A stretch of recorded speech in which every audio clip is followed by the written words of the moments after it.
Әке, ер азамат, жігіт. Осы үш сөздің артында қанша жауапкершілік, қаншама үнсіз күрестер жатыр. Адамдар еркектердің жыламағанын ғана көреді. Бірақ сол еркектер іштей қанша рет сынғанын, бала-шағасы үшін шаршап тұрса да, қанша рет тұрып әрекет жасап жүргенін байқамайды.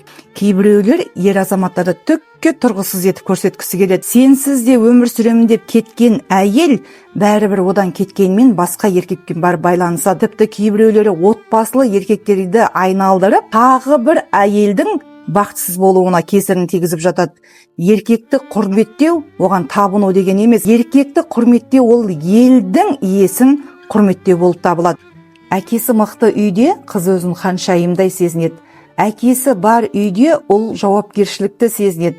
Әкесі мықты қоғамда әйел де қадірлі болады. Себебі нағыз ер азаматтар әйелді әлсірету үшін емес, оны қорғау үшін жаратылғанын түсінеді. Елді де шаңырақты да ұстап тұрған ер азаматтар, тіпті өздері неше жыл жанын қиып еңбек етіп тұрғызған шаңырағын бала-шағалары үшін тастап кетіп көшеде қаңғырып жүрген де ер азаматтар. Ер азаматтарымыз әлсіреген қоғамда мықты мемлекет болмайды.